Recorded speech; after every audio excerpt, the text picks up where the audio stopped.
నా పేరు పృథ్వీ గంధం. నేను మనబడి పూర్తి చేసి 2025లో ఉత్తీర్ణుని అయ్యాను.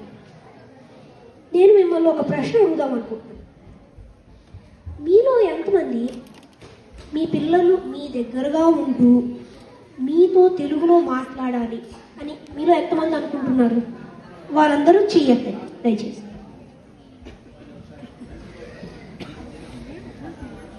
ధన్యవాదాలు. మీ పిల్లలు మీతో తెలుగులో మాట్లాడడంతో వారు మీకు మరింత దగ్గర పడతారు అని నేను తలుస్తున్నాను.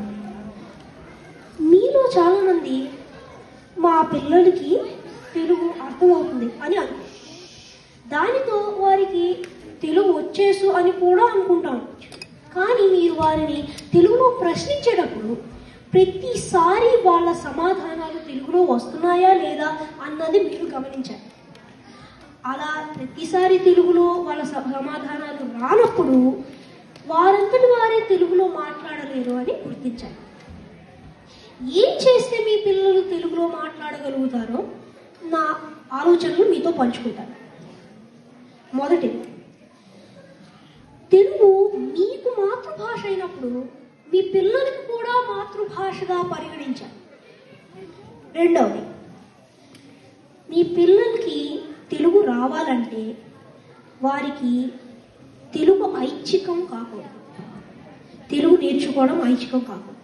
మూడవది,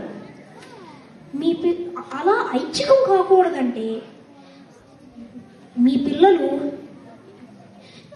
మనబడి లాంటి పాఠశాలలో గురుముఖంగా చేర్పించి మనబడిలో చేర్పించి నిర్మాణాత్మకంగా తెలుగులో చదవడం, రాయడం మరియు మాట్లాడడం నేర్చుకోవడం ఉత్తమం. నాలుగవది, మీ పిల్లలు తెలుగు మనబడిలో అభ్యసించడానికి మీరు వారి కూడా ఉంటూ మీరు కూడా కృషి చేయాల్సి ఉంటుంది. అది గుర్తుంచుకోవాలి. ఐదవది, మీరు మీ పిల్లల్ని చక్కగా తెలుగు మాట్లాడి పరిపూర్ణంగా తెలుగు నేర్చుకుని మాట్లాడే స్థాయికి తీసుకువెళ్ళగలడం అది మీ బాధ్యతే. ఆరవది, మీ పిల్లల తరానికి మీకు తెలుగు ఒక వారధి లాంటిది. ఆ వారధి కాపాడుకునే బాధ్యత మీది.